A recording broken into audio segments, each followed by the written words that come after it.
Hello, I'm Daniel Southerland, Principal Conductor of the Urbana Pops Orchestra, and I'd like to welcome you to the inaugural episode of PopsCast. Over the course of our show, you're going to hear about music and musicians, from beginning students to world-class virtuosos, from right here in Urbana, Illinois to all around the world. You'll also get exclusive previews of local performances and events from the Urbana Pops Orchestra. Speaking of which, if you've never heard of the Urbana Pops, we hope you'll come out and hear us play this summer, or look us up on literally almost any social media platform. Today we're talking about some of the challenges facing music educators and students in the American public education system. We have with us a very high caliber panel of music educators, and we're going to discuss some of those challenges as well as how they overcome them. We'll also hear about a really great recital series the Urbana Pops Orchestra is starting this month with the Urbana Free Library. Before we begin, I want to say hi to the folks here with me in the room. I've got Tamra Gingold, Director of Orchestras at Urbana High School, also a very important leader of our violin section at the Urbana Pops Orchestra, has her master's in violin performance and music ed from the University of Illinois, and is a competitive, strong woman. How are you, Tamra? I am fine. Thank you for having me, Daniel. No problem. So tell me, what is being a strong woman like? You have to be strong. I really like it because it disciplines me physically and more mentally, Sure. actually. And it's something I found that's really helping me in all aspects of my life. So you're probably world stronger than me. Yes. Okay. Also, Stephen Larson, Choir Director, Central High School in Champaign, is the Associate Conductor of the Urbana Pops Orchestra, has his master's in music ed from Vandercook, and has an encyclopedic knowledge of all superfluous information in the world. Hello, Stephen. Hello, Daniel. We also have John Gorecki, Director of Bands and Choirs at Sangamon Valley in Niantic, Illinois, also our librarian for the Urbana Pops Orchestra, and is, in fact, the world's most studied Trekkie. That is true. All right, so today we're going to be talking about American music education, some of the challenges that we face. I think we have a wide variety of backgrounds. Stephen, you teach choir, but a little bit of band, marching bands. Tamara, you only teach orchestra? I teach high school orchestra and fifth grade. Okay, but also strings as well? Yeah, Okay, all strings, I got you. yeah. Okay, Mm-hmm. and John actually does everything at his school, band director, choir director, the website administrator. I do not teach elementary music. Okay. So, coming from a varied background, how do your day-to-days differ? What do you do every day to day? Well, I would, my school, as you mentioned, my school is probably the smallest one. I teach in a rural school district, and so as kind of doing different things, the first thing that I do is high school band. After that, I teach high school choir. And then I have kind of a double prep where I have a period to prep, and then I have a period that's for the website. You mentioned I was the website administrator. Then I have a travel time over to the middle school. And then once I eat lunch, I do fifth grade band. I have lessons and then full band. And then I also do sixth grade band, and I end with seventh, eighth grade band. So you travel to like 3 different towns. Well, our district is 3 different towns and the surrounding areas, but I travel between the high school and the middle school because our elementary school is part of our middle school. Sure.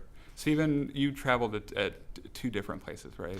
I used to travel. I'm 100% at Champaign Central now. That's my 3rd year being full-time there. Gotcha. I used to go to 5 different schools. I was teaching beginning strings at 2 schools 1 year and beginning band for a month.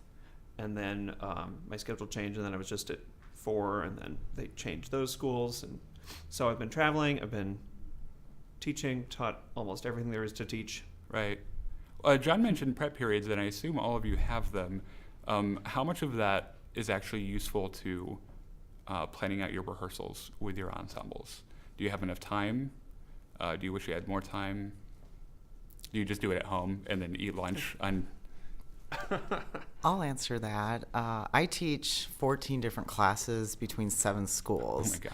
My prep time comes right after the first 2 classes I teach. Is it enough time? Absolutely not. I generally come back after school is over with, after I'm done with my classes, and that's when I usually do my prep time. So I do put more time in. Would I love to have more time? Of course. So I only have one prep time for 14 classes in a homeroom. So if we don't have enough prep time, I'm also assuming that we generally probably don't have enough time to practice our primary instruments as well. Well, I certainly don't use school time to do that. If I'm preparing bit for a out. performance, it's definitely outside of school. Sure. But I would say that usually my prep time is sufficient because I have that double block, and I don't teach as many as I don't teach 14 classes, but usually that's pretty sufficient for the stuff that I use it for score study or fundraising and all the other things that come along with running a band program. So with 14 different classes, I'm assuming there's probably no time during the school day either to... When I first started at Urbana School District, they're very supportive. It's a wonderful place, but I was actually at 8 schools because we did a lot of team teaching. Now we don't do so much of that. But I did play a lot in the professional orchestras around town. I have 3 boys, and as they became older and started doing their activities, my practice became a lot less. Sure. So, for example, Urbana Pops Orchestra is providing me this wonderful opportunity to put on That was a nice recital. plug. Thank you. Yes, February 12th coming up. So this was a really good time to say, I've got to find time and actually practice so I can present a decent concert. So I have to make myself practice. Sure. And I also play all of the string instruments. Violin is my preferred instrument I went to school on, but I'm actually pretty good at all of them. Sure. So if your administrator came up to you tomorrow and said, I'm going to give you an hour and a half extra, I don't know how they would do it, but you're going to use that hour and a half just to practice your primary instrument, would it help, or would you probably still use that time to catch up with everything that goes on with your day-to-day?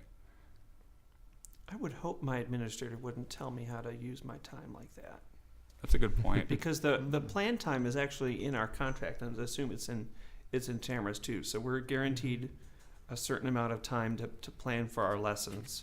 And if that means that I'm going to spend the time practicing singing, or I think I've spent the time practicing violin once when I was teaching violin, or if I'm learning the thing that my guitar kids are going to be learning the next period, I'll definitely do that. But it's usually spent, if it's during the school day, it'll be doing things that involve working with other people in the school. So if I need to if I need to go track down a student during my plan time, I'll put on my running shoes and go find him on the 3rd floor. Or if I need to work on paperwork with one of the secretaries, that's what I'll do that time. Sure. I'll use that time. But I've been kicked out by the night custodian because I stay so late. That's usually my cue to go home when they Sure. say, you're still here? And then the parking lot is empty and I'm the only one there. It'll be because I got wrapped up in playing something. I'll be at the piano for so many hours, and then I'll be in my office working on a lesson for the next day, or working on subplans, or working on something that I can't be bothered by kids coming in or other teachers coming in to interrupt. I really value that time, but Sure. yeah, if I don't have something going on, like if I don't have choir in the evening, or if I don't have something, I'm there pretty late. Yeah, and the reason I ask is because I think it's a pretty common problem. I don't teach in the classroom. I teach private students in a studio, so my practice time can be whenever I want it to be, and I have plenty of time to do it. But you're at school at least 5 days a week, probably in a lot of cases 7. It just isn't something we find a lot of time to do. And it's not because we don't want to at all, but it's just we are expected to do, or at least you are expected to do 900 other things. So I was just thinking about whether or not if you had this committed time that was just to sit down and practice your scales or to do long tones, I would bet that the answer would be that would be really great if you didn't have also just tons of other things to do during your workday. I think the focus is if are you a music educator or you're a musician. I definitely think of myself as a musician when I'm going to go perform something, and I think a musician as a conductor, but I don't I don't develop myself as a musician in the same way that I did when I was in college. I learned about music by learning and playing music in college, but now I learn about the music that I'm going to be working on with my students by listening to it, by playing parts of the piano. It's a different focus. I definitely, for that recital that's coming up in a week or so, I sat down at my piano and played it both at school, after school, and I checked to make sure it was after contract hours. Another teacher came in and said, "Hey, Stephen, what are you working on?" "Oh, it's after contract hours. I'm not practicing for non-school stuff." Sure, I'm not here.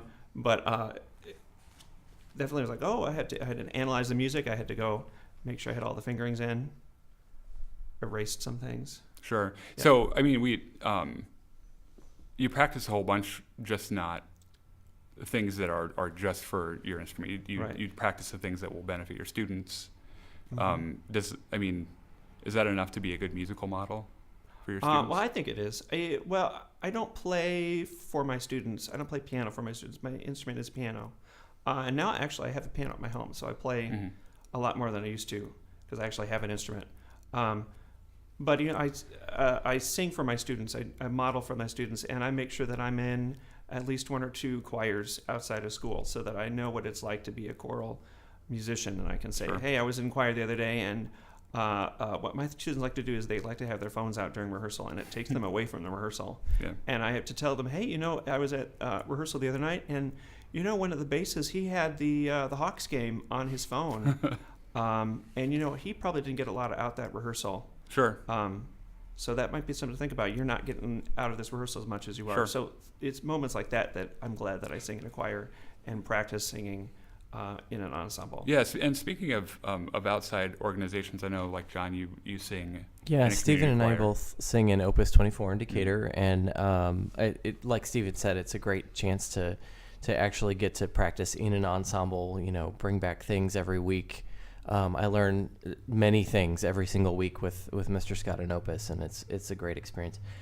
Plus things over the summer too, like at the Little Theater, I play in the pit, and that's something that I need to prepare for sometimes, and Muni Band in Decatur as well, and those are things that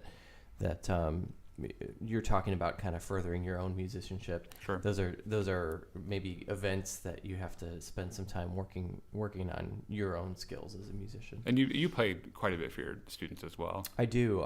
Every fifth grade lesson, I make sure I have out whatever instrument we're doing, but it's not like I'm sitting down and playing Mozart's clarinet concerto when we have a clarinet lesson. It's more basic stuff. So I'm playing the trumpet with them, or I'm playing the horn or whatever. Sure. I've heard somebody say band teacher chops. You're not playing the concerto every day, but you need to be able to demonstrate it. Yeah, you need to be able to demonstrate a good sound on every instrument so the kids know what that sounds like. Sure. So that's definitely you'll find me practicing my flute or or whatever sometimes if I'm not up to snuff. I teach beginning strings too, and I demonstrate on whatever instrument. Sometimes I bring an electric keyboard in, or if the school has a piano. But at the high school level, it's really important to have time to actually look at fingerings, and I pride myself in giving really good fingerings and bowings, but it takes time. Yeah. But I also have to know how to demonstrate that, so that's kind of a great way to practice too. Sure. I think I suppose that in some ways it would be different. I know that I make it a rule that I try to play in every student's lesson, which is so much different than trying to wrangle anywhere between 30 and 60 kids in a classroom and play for them. So I try to play in every lesson, and I know that even still I get a little nervous, even though I could have a sixth grade student and I could still play and wonder, like, does he think I suck, or like, you get nervous? No. I try not to, but it's I think that I care a whole bunch about my students knowing what a good saxophone set. Like, I'm a saxophone player, so and setting a good example. Sure, yeah. I want them to know what it sounds like, and I know that just for one kid, I could get nervous. So I can't imagine what it's like standing in front of even kids that maybe don't necessarily know what the instrument is supposed to sound like, and playing for them, trying to not judge you a little bit, or making sure that you've got your chops still, which I guess the Urbana Pops is really great for as well, because we play some pretty intense music I know that the technical demands of that ensemble are higher than your typical community instrumental group. Well, and I've played for Urbana Pop. I played piano before for Urbana Pops, Mhm. and I've definitely practiced when we had that music. And I Mhm. know, like, I played trumpet in high school, and I know I would never be at the level to play Urbana Pop's trumpet stuff. Sure. So I know my limits. hmm we were talking a little bit earlier about scheduling, and I mean it goes without saying that if you work in music and if you teach at a public school, you are going to be incredibly busy. However, I want to talk about other scheduling issues that don't have to do with being busy, but have to do with your students and about whether or not they're able to sign up for band or sign up for choir and not have to maybe take another class instead. And I know that, I've talked to you at least about this issue, especially this year. Yeah. Well, at a smaller school, the kids do everything. I mean, our high school enrollment is 220 this year. And so, your kids who are in football also are in basketball, are in choir, are in band, are in art, are in drama. You've got, kids that do double and triple and quadruple duty on stuff. Whereas at a bigger high school like the one that I went to, maybe you might be more specialized and you're just a band kid or something. So it's a really small, extremely small school then. Yeah, it's a pretty typical size for the high schools in Macon County. And I feel like getting my kids into band is okay. I would say our administration is very supportive of making sure that kids have the opportunity to be in arts classes. But the trouble is if they want to be in more than one fine art, or if they want to take, sometimes there are conflicts that arise, especially with our where choir is in our day. And so when I started at Sangamon Valley, I said we need to have more than one choir. So there's one during the day. Then we also have one that meets before school. Mm-hmm. It's just the kind of extra thing you have to do in order to make sure kids have the chance to do the music classes that they want to do. So Tamra and Stephen, you're from much larger schools. Do your students have trouble fitting it all in, or do you have the student that just wants to do music and they're not necessarily interested in doing a bunch of other things, then they're not as conflicted? That's a really frustrating issue. I lose really amazing string players just because they want to be in AP classes or these special classes that only meet at the time my special class meets. Sometimes they come back, sometimes they don't. Our administration has really worked very well at making a schedule that helps those students be in both of those, but sometimes we lose them, and it's very frustrating. So it sounds, from what I'm hearing, your administrators are as supportive as Yes. they could be. Yeah, they're wonderful. Yeah, and I think I haven't heard of a ton of administrators being really bad about that. I know that I've some of the guest conducting gigs I've done.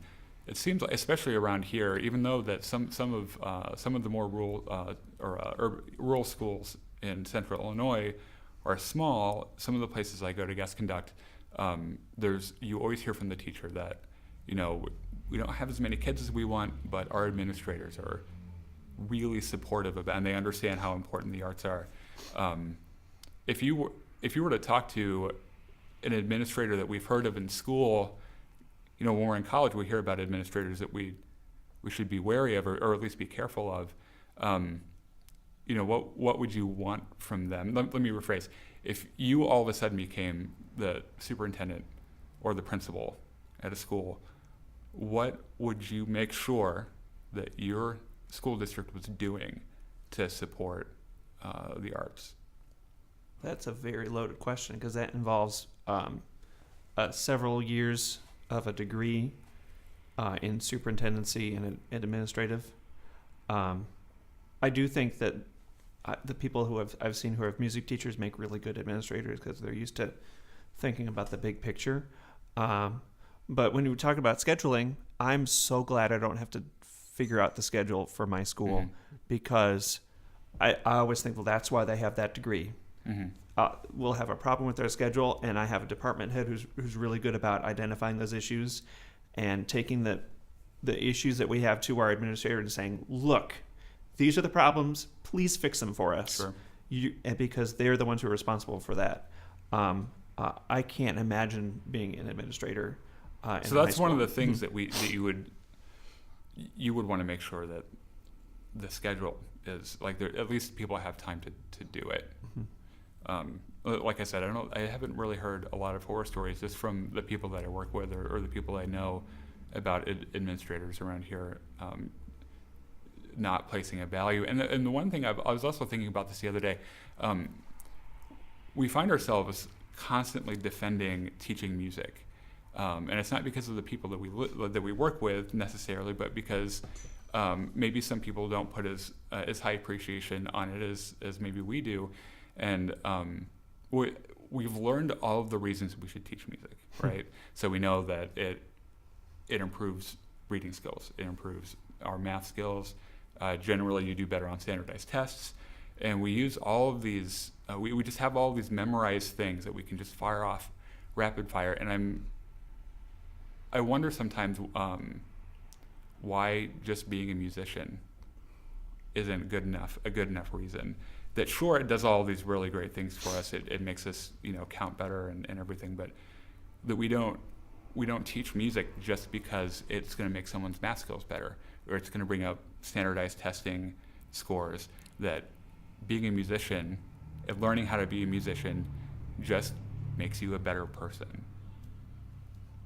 I think that the most recent federal education bill spoke to that, and they made music a core subject. Yeah, it was last year. I don't recall exactly the language of it because I haven't looked at it or read about it recently, but I do recall that it was set aside as a specific subject, just along with reading and mathematics and English and science. And that's, we obviously everyone that does the work that you guys do benefits from that. I guess I think about these things that we just we know that they're good for other things, but also that it just, and I wonder about the language of that too. I would have to look it up, but well, I know our national professional organization, NAFME, went out and said music is a core subject.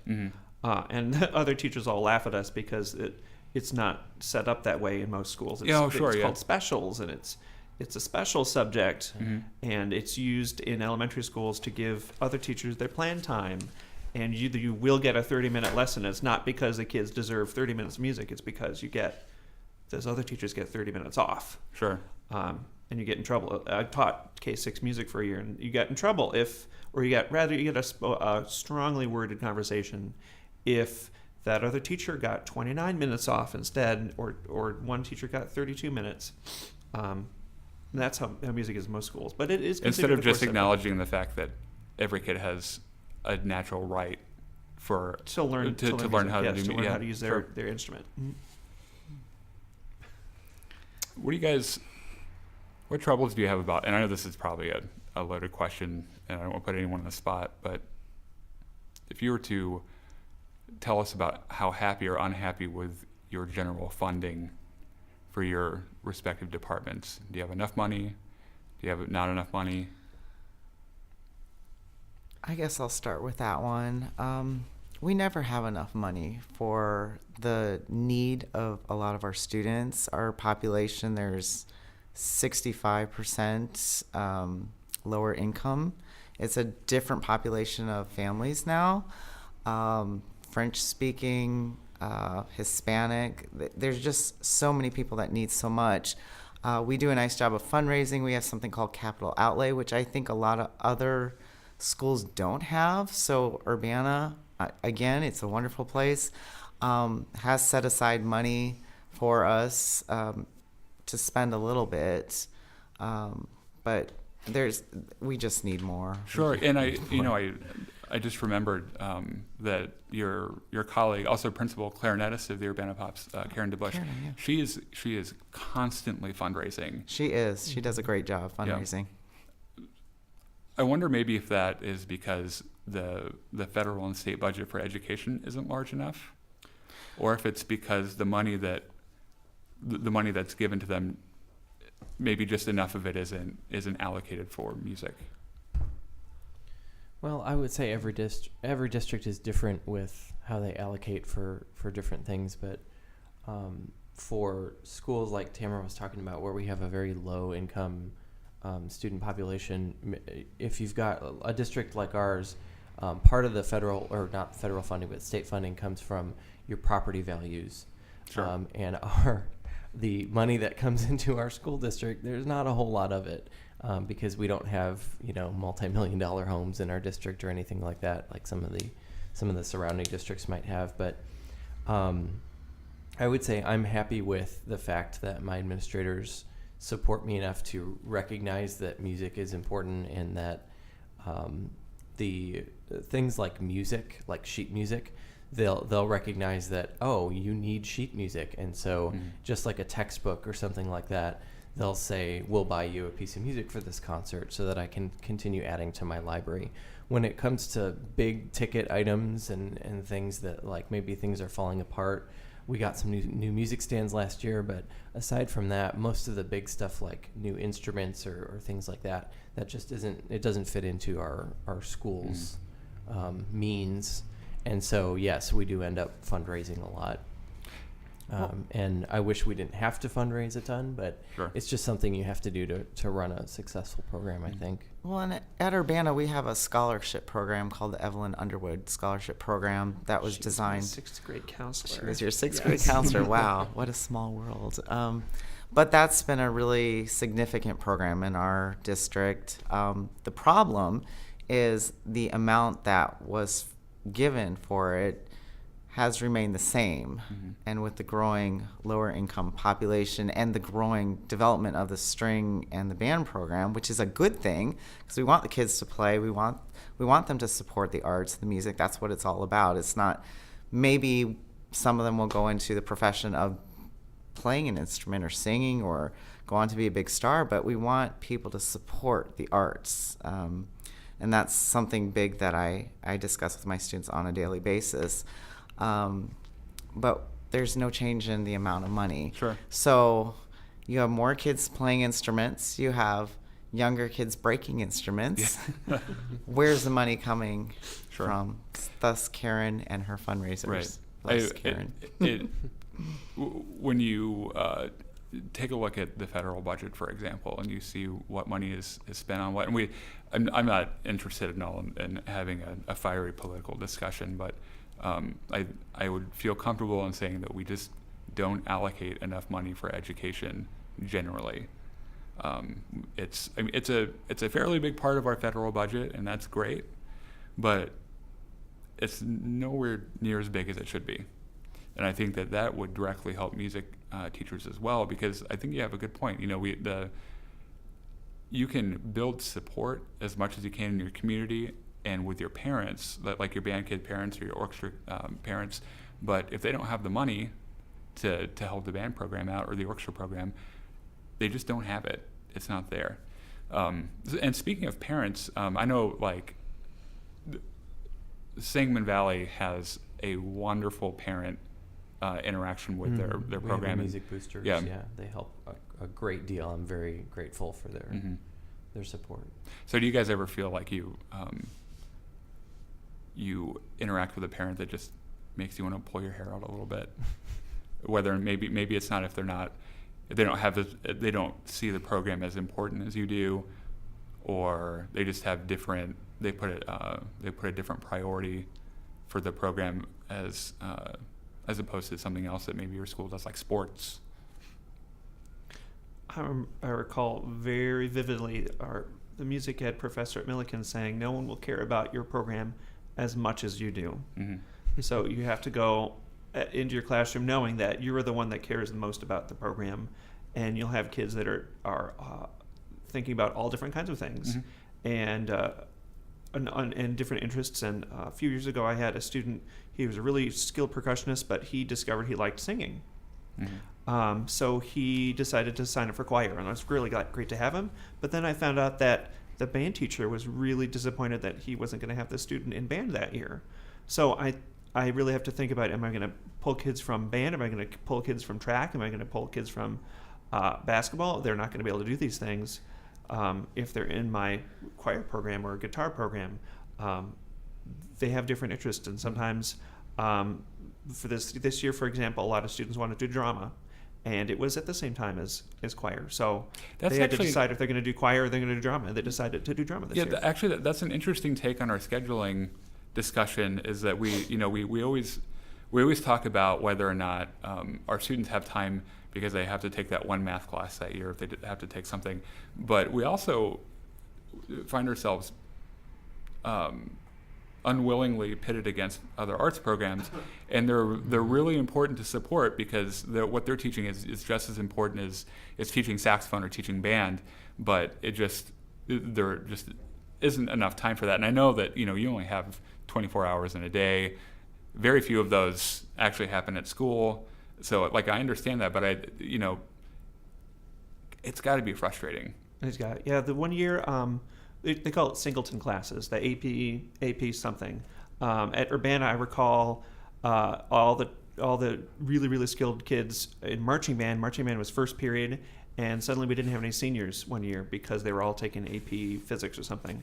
But the 1 year I came and I saw my roster on the first day of class, and my audition choir, which was supposed to have 24 kids, had 12. No, it had 10 on the roster. Well, I know John.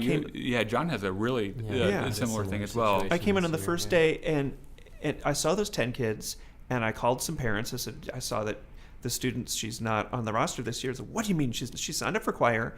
And then the kids came in the first day. They were furious. And it was not at me. It was because AP Euro History was singleton. It was at the same time as choir. And luckily, parents called in, and the kids all saw the concert, so I got the kids back. But some kids I didn't get back, and if which on the one hand, it's good that you have parents that care enough about it. And you have students that are really impassioned to be in the class, but some of those, it just is absolutely unavoidable sometimes. And I know, John, that you at Sangamon Valley, you guys had something pretty similar last year.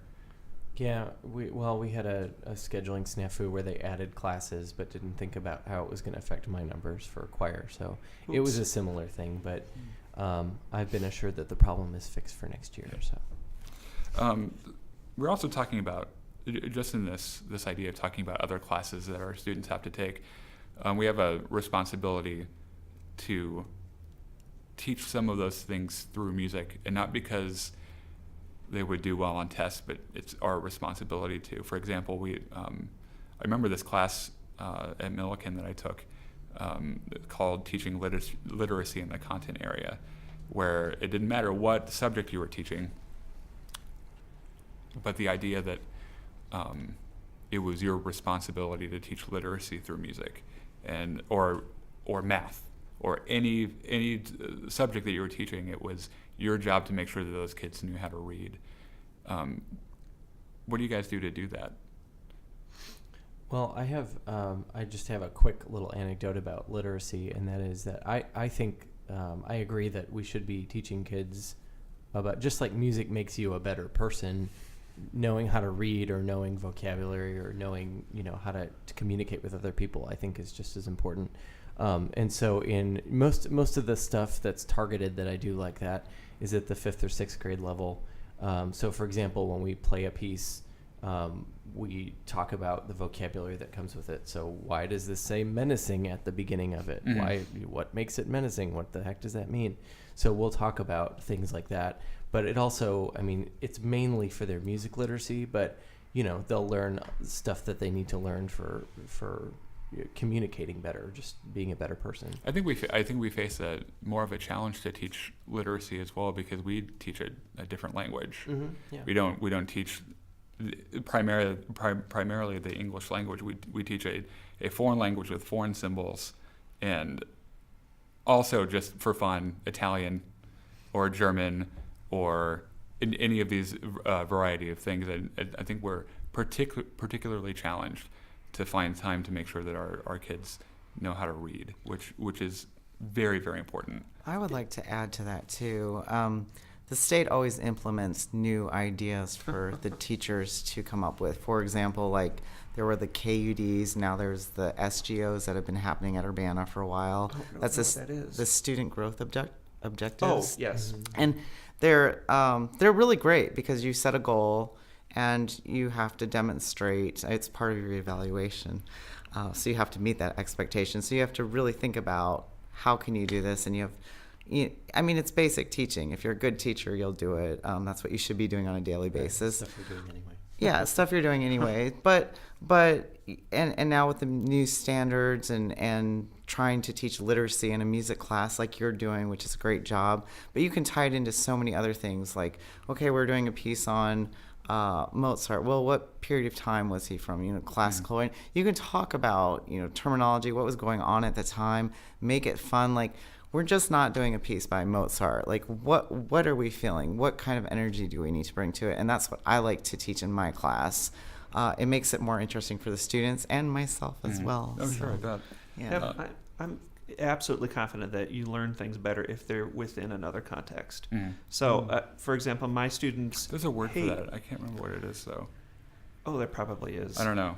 That's why I don't have the administrative degree. Yeah. But in the context of music, my students hate to take out their blues side singing books. They hate it. But I know that they're I gonna, hated it in college, They too. hated it, yeah. But if we're sight singing a new piece of music, they'll like that even better. Sure. So if they're learning that skill within something else, they'll like it better. If they're learning how to read by picking a piece of music and they're seeing those lyrics on the page, they're going to learn it better. I know that I liked learning my scales better when I knew I had to learn it for a piece of music. Sure. I was motivated to learn E major as a kid because there was a giant E major scale at the end of this piece, and I wanted to play that. Mm-hmm. I do recall once our principal at another school told us that we had to teach a specific thing in a specific way within the content area, and we had to show. Oh no, we had to teach how to solve a multiple choice question in every content area. Mm-hmm. Because the kids did the state testing, and it came back as that our students had difficulty at the 9th grade determining the main idea in a piece of writing. So I found all this writing and short articles that I copied out, and I retyped them, and I made sure the vocabulary was appropriate. And it was about singing, it was about performing, it was about the music they were learning about. And at the bottom of it, I had a multiple choice question that was, what is the main idea of this piece of writing? And that's how I taught the music and taught the ideas behind the music, Mm-hmm. because it was important for my students to know how to figure out the main idea in a piece of writing. Sure. We were talking a little bit earlier about kind of just generally the parents that a lot of the issues that our students face as well. And I have a student who, every once in a while I get a new student that will come in and he'll have his horn, and I'll ask him, what kind of instrument is that? And he'll say, I don't know. And I'll look at it, and it turns out to be this $300 piece of trash that they bought on eBay. And it's a nightmare because, first of all, it's no one's fault, because you can't, I mean, if that's how much money the parent has to spend on an instrument, then, thankfully, at least you bought them something, and you're wanting them to learn how to play, which is great. That's exactly what you should be doing. On the flip side of that, though, is that it makes teaching that instrument at a certain point, at a certain level, impossible, because those things only last a couple of years. And every once in a while, I'll get a couple kids that'll come through. And the greatest thing about that is I end up having a conversation with parents. They want to know how their kids are doing. And it's really easy for me to say, well, we're having a little trouble with the instrument. And they usually find a way to make it work. So it's always really fun when a parent says, oh, we want to buy little Johnny a new saxophone. And so then I get to go shopping about what kind of dream instrument I want. And I try to get them to buy it. And I can only imagine that this problem is even more multiplied in the classroom. I have a colleague who calls them VSOs, a violin-shaped object. That's great. Because you can get super cheap violin-shaped objects, or a flute that it looks like a flute, but it doesn't play that. We get a lot of instruments donated, and we have 200 kids in the marching band, and some of them are color guard, but the majority of them are marching around the field with instruments. So we fundraised for the sousaphones, the ones that we don't expect kids to have. But we'll get kids come on the first day of class and say, "Oh, I play clarinet." Okay, do you have an instrument? Well, no, I don't. So we've had instruments that are donated, and it may not be the nicest instrument. I mean, at marching band, you don't want it. It could be rain, snow, sleet, hail, sunlight. It could be left on a bus or whatever. So it might not be the nicest, but that kid is holding an instrument, and they can upgrade to a nicer one later on. I had when I started teaching guitar at Central, we had horrible steel string instruments. The kids would eat and then play. So the first thing was to make sure the kids didn't eat and play. Sure. Wow. The second thing was to weed out the instruments that had issues, and then I just made it known that we needed new guitars, and it took, I think, a year and a half. But one day the superintendent walked into the room, looked around, and left. She was there maybe 30 seconds. Oh, the associate superintendent. And I thought that was it. But then a month later, it was very gracious of her to do this, but they found some extra money in the budget to give us 40 new Yamaha guitars. So if you make the need known, you say, "Hey, we need more violins. Hopefully not violin-shaped objects. We need new guitars." I got to pick them out, and I picked out a specific model for my students. We didn't have footrests, we didn't have tuners, and we didn't have spare strings. But they were beautiful, beautiful Yamaha acoustic instruments. So I had the cases, I had the instruments. So that meant I needed a grant for footstools, and I needed a grant for tuners. So I got a grant for. I think my dad made footstools with a piece of plywood screwed together. So the kids had footstools for the first year. If you make the need known, people will come and help you. In choir, your body is your instrument. Sure. Yeah, I'm sure. So, I bet it's a lot easier, at least to a certain degree. Well, if the kids they'll come in and they'll be sick, or they'll use all of their vocal energy the night before at musical practice, so they stay active as a musician. I'm sure your choir kids too, John, do this. They say, "Oh, I can't sing today." It's like, "But can you be a musician?" Well, the stay difference engaged in rehearsal. They were in musical rehearsal with me though, so I have to. I had a football player who's in guitar class, and he came in and he had his hand in a cast. I said, "Well, how are you going to play that?" And I didn't have an answer for him at the moment. But he stayed engaged, and he's one of my best students now. I've got kids that will be out for marching band because they got a concussion in football. Oh, gosh. They'll be out for 3 weeks, and then the competition's the next week, and it's like. So let's say that you have a room full of kids with the nicest, most expensive instruments that are ever made. How do you still get them to practice them? I would definitely. Well, I do this. Those instruments don't leave the threshold of that room. I give opportunities. They all live at your house. They don't leave the room. In fact, one left the room last year, and it turned up at a pawn shop. So I made sure I had the serial number for that. Well, let's pretend like that would never happen. I have loaner instruments that kids can take home, but I introduce time in class to practice. So there'll be the focus lesson, and then we'll learn the skill together. And then they get time on their instrument in class to practice, and I say, "This is your time to practice. Use it well," and you have to teach them how to practice. Sure. Oh, absolutely. We're going to do a whole other PopsCast on that. I think. Excellent. You could talk for a whole hour about practice techniques, but I found it particularly difficult sometimes to get. You can teach them how to practice. You can make them an expert on practicing. It does not mean that they'll spend the time to do it. And I tell all the students I have, I make sure that they know that I expect them to spend time with the instrument outside of our lesson and to play every day.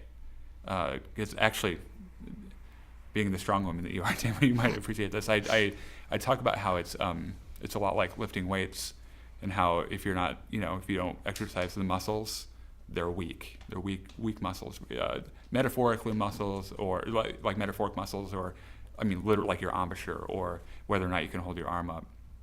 And I know I've heard from teachers, I mean, we all hear this all the time, that practicing is a hard thing to get your students to do. And I mean, I love the idea of having time during class. And that's probably one of the more successful ways to do it, I would guess. I actually have a really good idea that's really worked this year.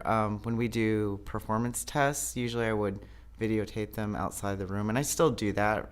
But now students will know what the test is, and they can email it to me, so they can actually take the test as many times as they want, and if they like it, then they'll send it to me, and which means they're still practicing. That too. means they're practicing that part, That which is really cool. But there are some kids who obviously don't want to practice, or they don't have the means to do Sure. that, so they have to do it at school.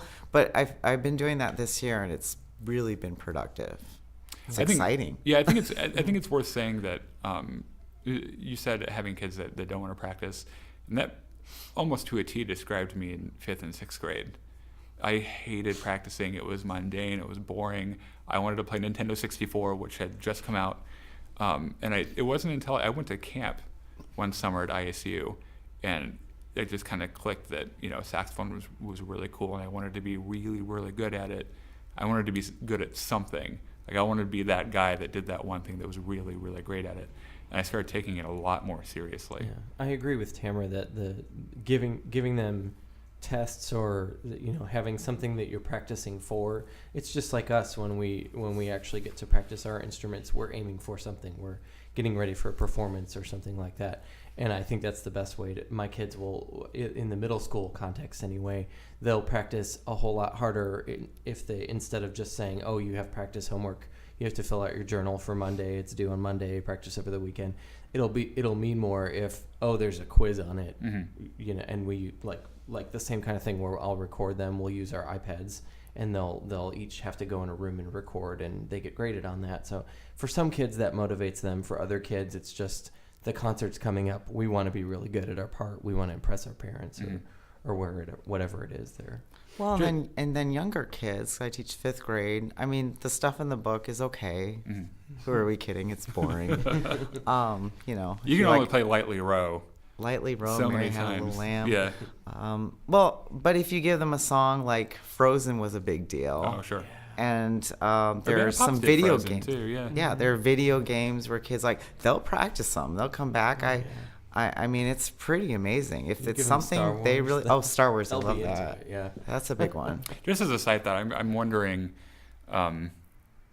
if what you mentioned is if there's a way to deliver that to private students.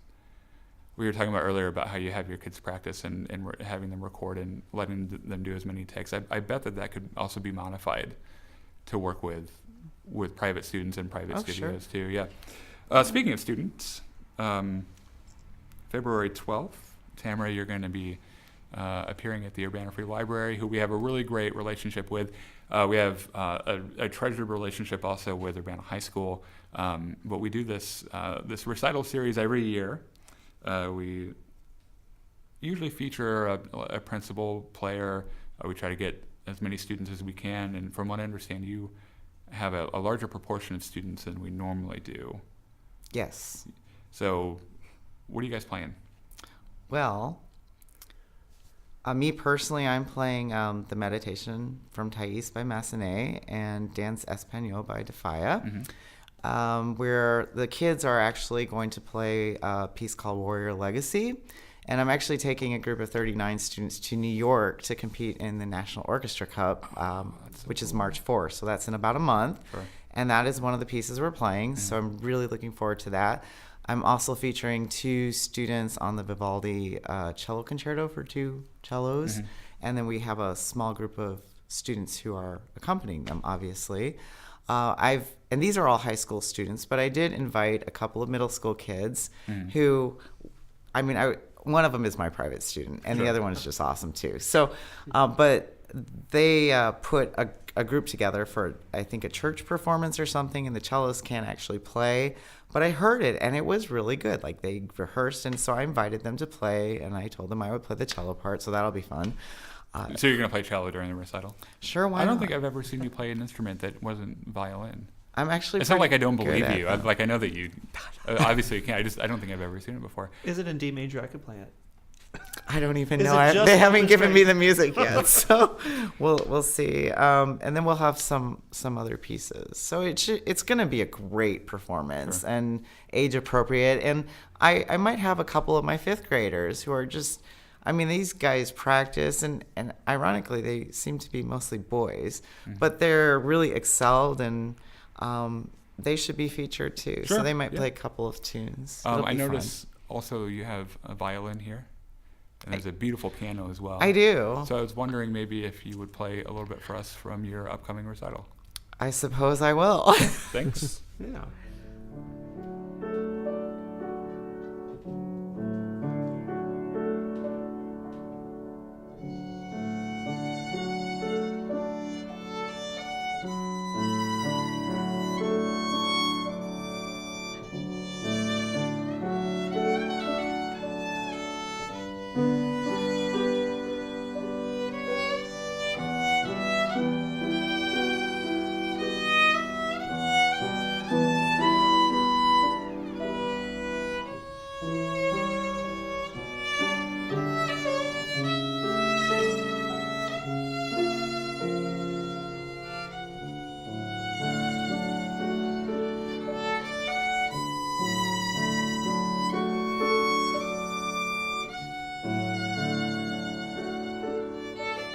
So, Tamra, you're also going to play Meditation by Thais. Massenet.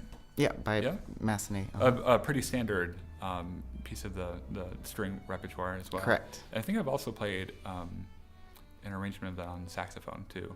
So I think it also makes its way into a lot of other instruments. It was actually originally done for a couple of woodwinds and two harps, I believe, and solo violin. And then it was later transcribed for piano and solo violin. There's a breathtaking video of Itzhak Perlman playing. I can't remember what group he was playing with. Might have been the Boston Pops. Might not have. I could just be making that up in my mind. It was really, really great though. So we He's the best. well, I was, I'm never sure if, because I think Itzhak Perlman's great, but I know that other people think Kenny G is really great Correct. at saxophone, and so I don't know if it. Yo-Yo Ma also did Oh, it sure, yeah. on cello. Yeah. And they are pretty objectively They all did it. All the amazing. great ones did Yeah. it. It just makes me wonder. I just always want to make sure that I'm not a huge Itzhak Perlman fan when violin players think of him the same way saxophone players think of Kenny G. Though that would be really hard to do. Itzhak Perlman's done a bunch of films as well. He's pretty objectively amazing. Hardest part about that piece for you, The last note. which is, tell us about that. It's a fingered harmonic, which doesn't seem really difficult, but because it's supposed to be so gentle and expressive and quiet, and it's fading out. It's, for me personally, it's very hard to control my bow and get a nice ringing sound.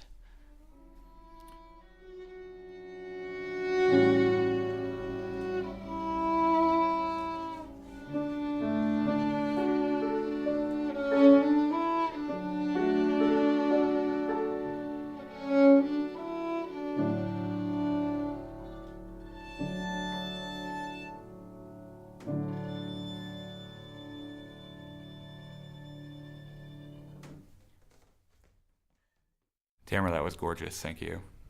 I'm really looking forward to hearing welcome. you guys. Yeah, I bet it's going to be really great. Again, that's February 12th, Urbana Free Library, 2 p.m. 2 o'clock? Yep. Well, that's our show for today. I'd like to thank our guests for coming out and talking to us, Tamra, Stephen, and John. Thank you for being here. Thank you. Thank you. Thank you. Check out our website, urbanapops.org, where you can always find the most recent episode of the UPO PopsCast, as well as information about the orchestra and upcoming performances at the end events. You can also like us on Facebook at facebook.com/urbanapops, where there are pictures and behind-the-scenes footage from this episode. We'd like to give a huge thank you for the Community Center for the Arts and their Executive Director, Robin Kierton. You can read more about C4A at c-4a.org. Our producer and sound engineer is Chris Peterson. And I am Daniel Southerland. And from all of us here at the Urbana Pops Orchestra, thank you for listening, and we will see you next time.